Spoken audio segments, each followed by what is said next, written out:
Hello students, in this lecture we study paper first new chapter integrated circuits. In this chapter we have to study three types of ICs. First is the IC 555 which is known as a timer IC.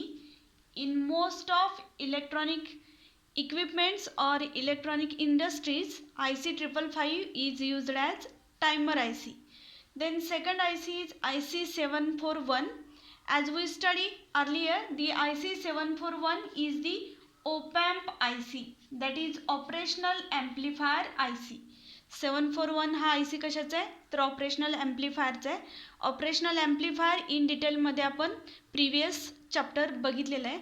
Third IC is the IC 317 which is a variable 3-terminal IC voltage regulator. These three ICs we have to study in this chapter. IC 555 is a timer IC, then 741 is the op-amp IC and 317 is the voltage regulator. First we study in detail the IC 555. The 555 IC is a 8-pin IC. This circuit diagram shows the pin connection of IC 555. It has 8 pins. Pin number 1 is the ground. Pin number 2 is the trigger. Pin number 3 is output. Pin number 4 is reset. Pin number 5 is control voltage. Pin number 6 is threshold. Pin number 7 is discharge and pin number 8 is plus VCC. म्हणजे IC 555 हा काय 8 पिनचा IC आहे.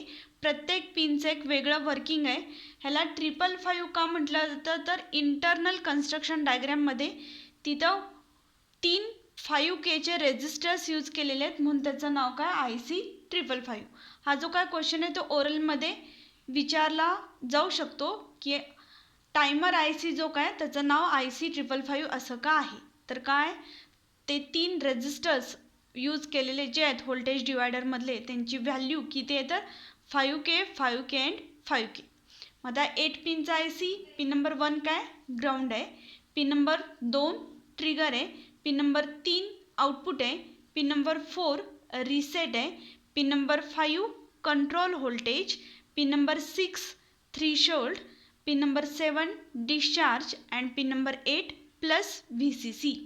मग ह्या ज्या प्रत्येक पिनचं working आहे ते आपण कुठं बघणार आहे तर इंटरनल कन्स्ट्रक्शन डायग्राम 555 ची जी आहे त्यामध्ये प्रत्येक पिनचं वर्किंग आपण बघणार आहे. नेक्स्ट ही जी काय डायग्राम आहे ती काय ब्लॉक डायग्राम ऑफ IC 555. मग ह्या ब्लॉक डायग्राममध्ये काय दिसतंय हे जे काय 2 ब्लॉक्स आहेत ते काय आहेत comparators. op-amp as comparators. Then this one is the RS flip flop and this is the discharge transistor and this is shown the voltage divider circuit by using 3 5 kilo ohm resistors. आता यामध्ये प्रत्येक पिनचं working बघायचं आहे. ह्याच्या आधी आपण comparator बघितलं आहे. op-amp as कंपॅरेटरमध्ये काय कंपॅरेटर कधी हाय आउटपुट देतो when its non-inverting voltage is greater than the inverting voltage then comparator produces high output. non-inverting input denoted केलं जातं प्लस साईननी आणि इन्व्हर्टिंग इनपुट डिनोटेड केलं जातं मायनस साईननी. मग अप्पर आणि लोअर कंपॅरेटरसाठी 2 इनपुट्स आहेत inverting and non inverting. Upper कंपॅरेटरचे 2 इनपुट्स काय आहेत तर एक काय pin number 6 which is given to the non inverting terminal of upper comparator and second one is control voltage which is given to the inverting terminal of upper comparator. Then the lower comparator, the trigger input is given to the inverting terminal of lower comparator and non-inverting input voltage is provided with a reference voltage. आता हे reference voltages काय बघायचं आपल्याला. मग आता हा काय आपला व्होल्टेज डिवायडर आहे. व्होल्टेज डिवायडर काय करतो तर प्लस VCC जो काय तो इक्वल ह्याच्यामध्ये डिवाइड केला जातो प्रत्येक कंपॅरेटरला. म्हणजे कंट्रोल व्होल्टेज इथं व्होल्टेज डिवायडरमुळं किती असतो तर 2/3 VCC and here it is 1/3 VCC. म्हणजे लोअर कंपॅरेटर जे आहे त्याला रेफरन्स व्होल्टेज किती आहे 1/3 VCC आणि अप्पर कंपॅरेटरचा reference voltage that is control voltage is equal to 2/3 VCC. मग आता कंपॅरेटर प्रमाणे काय होणार आहे, जर का non inverting input greater than inverting then comparator produces high output. हे झालं दोन्ही कंपॅरेटरच्या बाबतीत. हा voltage divider. Then this is the RS flip flop. आता RS फ्लिपफ्लॉप म्हणजे काय असतो, which stores the only 1 bit at a time. म्हणजे त्याचे दोन आउटपुट्स आहेत क्यू आणि क्यू बार. हे क्यू आणि क्यू बार काय असतात, ऑलवेज कॉम्प्लिमेंटरी असतात. कॉम्प्लिमेंटरी म्हणजे काय, क्यू जर का 1 असेल तर क्यू बार काय असणार आहे 0, आणि क्यू बार जर का 1 असेल तर क्यू काय असेल 0. म्हणजे ते दोन्ही एकाच वेळेस सेम नसतात, तर काय असतात, कॉम्प्लिमेंटरी आउटपुट्स आहेत. मग RS फ्लिपफ्लॉपच्या बाबतीत त्याचा ट्रूथ टेबल काय सांगतो आपल्याला, when set input is high flip flop is set that is Q is equal to 1. म्हणजे RS फ्लिपफ्लॉप जो आहे तो S आणि R हे दोन इनपुट्स असतात. S आणि R दोन्ही 0 0 असतील तर ती काय, ती लास्ट स्टेट. आउटपुट काय असतं त्याचं, लास्ट स्टेटमध्ये आहे तसा राहतो तो, नो चेंज, NC असंही म्हटलं जातं त्याला. जर का S 1 असेल, R 0 असेल तर तेव्हा Q काय येतो, 1 येतो. Q1 आला म्हणजेच Q बार काय येणार आहे, इथं 0 येणार आहे, आणि फ्लिपफ्लॉप काय होतो तेव्हा सेट होतो. आणि तेच जर का R काय असेल 1 असेल आणि S 0 असेल तर फ्लिपफ्लॉप Q काय येणार आहे 0 येतो, Q बार 1 येणार आहे, आणि फ्लिपफ्लॉप काय होतो रिसेट येतो. म्हणजे ह्या कंडिशननं जेव्हा सेट इनपुट हाय असेल तेव्हा फ्लिपफ्लॉप काय होतो, सेट होतो. And when R input is high then flip flop is reset. ह्या ज्या काही कंडिशन्स आहेत RS फ्लिपफ्लॉपच्या त्या यूज करायचे आहेत आपल्याला. एक लॉजिक लक्षात ठेवायचं, S हाय असेल तर Q हाय येतो, फ्लिपफ्लॉप सेट होतो. R हाय असेल तर Q बार 1 येतो आणि फ्लिपफ्लॉप रिसेट होतो. मग हे जे काय सेट इनपुट आहे म्हणजे Q जो काय आउटपुट आहे RS फ्लिपफ्लॉपचा, तो नेक्स्ट कुठं दिला आहे आपण, base of the discharge transistor. हा जो दाखवला आहे तो काय डिस्चार्ज ट्रान्झिस्टर आहे. पिन कलेक्टरला त्याच्या काय पिन नंबर 7 आहे डिस्चार्ज. ह्या पिन नंबर 7ला इथं एक्सटर्नली काय कनेक्ट केला जातो, तर कपॅसिटर कनेक्ट केलेला असतो. In the applications of monostable or astable. कोणतंही 555चं ॲप्लिकेशन असेल त्याला पिन नंबर 7ला एक्सटर्नली एखादा कपॅसिटर काय केला जातो, कनेक्ट केला जातो. आता अगेन आपण इकडं येऊया, अप्पर कंपॅरेटर आणि लोअर कंपॅरेटर. डायग्राममध्ये काय काय आहे, 1 voltage divider circuit consisting of 5 kilo ohm resistors, 2 comparators, 1 RS flip flop and 1 discharge transistor. In case of the lower कंपॅरेटरमध्ये काय होतं बघा, व्हेन ट्रिगर कुठं दिला आहे इन्व्हर्टिंगला आणि 1/3 कुठे आहे नॉन इन्व्हर्टिंगला. कंपॅरेटर आपला हा आउटपुट कधी देतो, when non inverting is greater than inverting terminal. म्हणजे हा ट्रिगर इनपुट जो काय तो काय झाला पाहिजे, slightly less than 1/3 VCC. 1/3 VCC पेक्षा जेव्हा कमी येईल तेव्हा हा लोअर कंपॅरेटर काय करेल, हा आउटपुट देणार आहे. लोअर कंपॅरेटरने हा आउटपुट दिल्यानंतर ते काय होईल, R is equal to 1. R 1 असेल तर फ्लिपफ्लॉप काय होतो, रिसेट होतो. फ्लिपफ्लॉप रिसेट झाला की Q काय येणार आहे, इथं 0 येणार आहे. त्यामुळे ट्रान्झिस्टरचा बेस डिक्रीज होणार आहे आणि ट्रान्झिस्टर काय राहतो, कट ऑफ कंडिशनमध्ये राहतो, आणि एक्सटर्नली कनेक्ट केलेला कपॅसिटर काय होतो, चार्जिंग व्हायला सुरुवात होती. म्हणजे पहिली कंडिशन बघितली आपण लोअर कंपॅरेटरला. आणखीन एकदा बघूया, when trigger input that is आपण पिन नंबरमध्ये लिहूया, pin number 2 is less than 1/3 VCC. Pin number 2 म्हणजेच काय ट्रिगर आहे. ट्रिगर जेव्हा 1/3 VCC पेक्षा कमी असेल, slightly less than or equal to, तेव्हा लोअर कंपॅरेटर काय करेल, हा आउटपुट देणार आहे. हे हा आउटपुट कशाचे आहे, लोअर कंपॅरेटर. लोअर कंपॅरेटरने हा आउटपुट दिल्यामुळं काय झाला, R is equal to 1. R 1 झाल्यामुळं काय झाला, Q bar equal to 1 that is Q is equal to 0. Q 0 झाल्यामुळं ट्रान्झिस्टरचा बेस काय होणार आहे, बेस ऑफ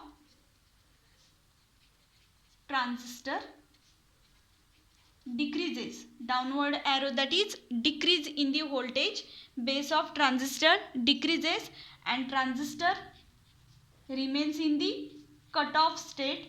ट्रान्झिस्टर जेव्हा कट ऑफ असतो तेव्हा एक्सटर्नली कनेक्ट केलेला कपॅसिटर काय होतो, चार्ज व्हायला सुरुवात होते.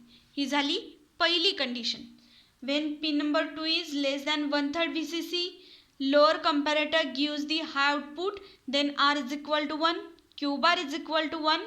Because of Q and Q bar are always complementary, as Q bar is equal to 1, Q is equal to 0. Q 0 झाल्यामुळं ट्रान्झिस्टरचा बेस डिक्रीज झाला, त्यामुळे ट्रान्झिस्टर काय राहिला कट ऑफ कंडिशनमध्ये, आणि त्या कंडिशनला त्या ट्रान्झिस्टरच्या कलेक्टरला कनेक्ट केलेला जो कपॅसिटर असेल तो काय होतो, चार्ज व्हायला सुरुवात होती. म्हणजे इथं कपॅसिटर काय होणार आहे, चार्ज होणार आहे. ही झाली आपली पहिली कंडिशन. देन सेकंड कंडिशन काय असेल, इफ अप्पर कंपॅरेटर बघायचं. आता अप्पर कंपॅरेटरला पिन नंबर 5 काय कंट्रोल व्होल्टेज आहे, आणि तो कुठं असतो, normally fixed to the 2/3 VCC. तो जो काय 2/3 VCC आहे तो कुठं दिला आहे, inverting terminal of upper comparator. आणि त्यामुळं काय होतं, when threshold is greater than pin number 5, that is when pin number 6 is greater than pin number 5, that is when the threshold voltage is greater than control voltage. Pin number 6 is greater than pin number 5. Pin number 6 is threshold, pin number 5 is control voltage. When threshold is greater than control voltage, then upper comparator produces high output of upper comparator. Upper कंपॅरेटरनी high output दिल्यामुळे काय होणार आहे, this high output is given to the set input of RS flip flop, that is S is equal to 1. जेव्हा S 1 असतो तेव्हा Q काय होणार आहे, Q is equal to 1, Q bar is equal to 0. Q 1 झाल्यामुळे ट्रान्झिस्टरचा base काय होणार आहे, base of transistor increases. Upward arrow that is increase in the voltage, base of transistor increase झाल्यामुळं काय होतं, ट्रान्झिस्टर ॲक्टिव्ह किंवा सॅच्युरेशन म्हटलं जातं. ट्रान्झिस्टर काय होतो, सॅच्युरेट होतो. ट्रान्झिस्टर सॅच्युरेट झाल्यानंतर एक्सटर्नली कनेक्ट केलेला कपॅसिटर काय होतो, डिस्चार्ज व्हायला सुरुवात होते. Capacitor discharges. This is the working of upper comparator. आणखीन एकदा बघा, when pin number 6 that is threshold is greater than control voltage, then upper comparator produces high output which is given to the S input of RS flip flop. Therefore S is equal to 1. When S is high, flip flop is set, that is Q is equal to 1. Q1 झाल्यामुळं ट्रान्झिस्टरचा base काय होतो, इथं increase होतो आणि transistor काय होतो, saturate होतो. ट्रान्झिस्टर सॅच्युरेट झाला की त्याच्या कलेक्टरला जो कनेक्ट केला आहे कपॅसिटर एक्सटर्नली तो काय होतो, डिस्चार्ज व्हायला सुरुवात होती. आता पिन नंबर 8 काय, प्लस VCC. पिन नंबर 3 काय, आउटपुट आहे. Pin number 1 is ground. Pin number 4 काय, तर रिसेट आहे. मग रिसेट म्हणजे काय, हा कुठं कनेक्ट केला जातो, pin number 4 is normally connected to the supply voltage that is plus VCC. If the pin number 4 is grounded, then the IC will remains stops from working. IC जो काय तो वर्किंगपासून थांबतो, त्याला काय म्हटलं जातं, इनहेबिटिंग स्टेट म्हटलं जातं. आणि ही कंडिशन टाळण्यासाठी नॉर्मली पिन नंबर 4 कुठं कनेक्ट केली जाते, तर प्लस VCCला कनेक्ट केली जाते. पिन नंबर 5 काय असतो, कंट्रोल व्होल्टेज असतो, तो नॉर्मली फिक्स्ड असतो 2/3 VCC. त्यामुळे तो एक 0.01 मायक्रोफॅरेडच्या कपॅसिटरनी थ्रू दॅट कपॅसिटर ग्राउंड लेवलला पिन नंबर 5 कनेक्ट केली जाते.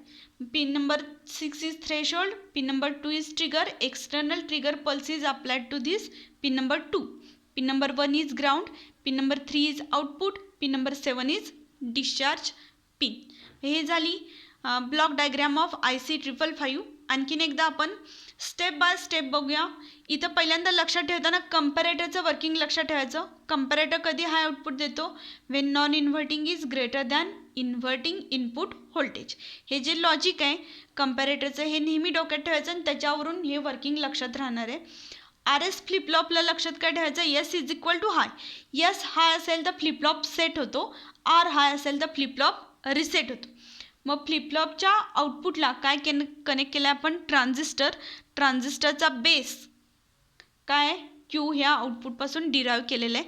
त्यामुळं बेस जर का हाय असेल तर ट्रान्झिस्टर ऑन होतो, बेस जर का लो असेल तर ट्रान्झिस्टर ऑफ कंडिशनमध्ये राहतो. आता पहिली कंडिशन आपण कोणती बघितली, लोअर कंपॅरेटर. लोअर कंपॅरेटर कधी हाय आउटपुट देणार आहे, when trigger pulse is slightly less than 1/3 VCC, then lower comparator gives high output which gives the reset input R is equal to 1 which resets the flip flop Q is equal to 0. Q 0 झाल्यामुळं ट्रान्झिस्टरचा base decrease होणार आहे आणि ट्रान्झिस्टरच्या कलेक्टरला externally connect केलेला capacitor काय होतो, charge व्हायला सुरुवात होती.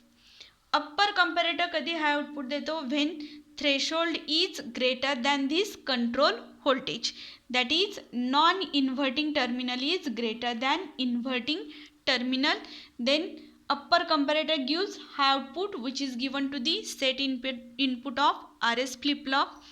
Therefore flip flop sets Q is equal to 1 which is given to the base of transistor. Transistor saturates and in this condition the capacitor starts to discharge, because when transistor saturates its collector voltage starts to decrease व्हायला सुरुवात होती. म्हणूनच त्याच्या कलेक्टरला connect केलेला जो capacitor आहे तो discharge होतो, म्हणजे कपॅसिटरच्या अक्रॉसचं व्होल्टेज काय होतं, डिक्रीज व्हायला सुरुवात होती. मग ही झाली pin connection of 555 and block diagram of IC 555. एक्झाममध्ये draw the pin connection of IC 555 and explain the working of each pin. मग त्यामध्ये ब्लॉक डायग्राम काढून खाली आपल्याला प्रत्येक पिनचं वर्किंग लिहायचं आहे. Ground, pin number 1 is ground, pin number 2 is trigger, 3 is output, 4 is reset, 5 is control voltage, 6 is threshold, 7 is discharge and pin number 8 is VCC. आणि दुसरा क्वेश्चन काय असेल तर explain the block diagram of IC 555 and explain each block of it. हा जो question आहे हा 3 मार्कांना येऊ शकतो. ब्लॉक डायग्राम आपल्याला 1.5 मार्कांना काढायचे आणि एक्सप्लेनेशन प्रत्येक ब्लॉकचं 1.5 मार्कांना लिहायचं आहे. यामध्ये कंपॅरेटरचे हे जे काय इंडिकेशन्स आहेत, टर्मिनल्स आहेत, ते डिनोटेड करणं गरजेचं आहे, कारण इथं जर का प्लस मायनस नाही लिहिला तुम्ही तर पूर्ण डायग्राम चुकीची धरली जाती. त्यामुळे प्रत्येक ब्लॉक डायग्राममध्ये ॲरो असू दे किंवा साईन इंडिकेशन्स असू देत, तिथं आपल्याला करायला लागतात, ते महत्त्वाचे आहेत.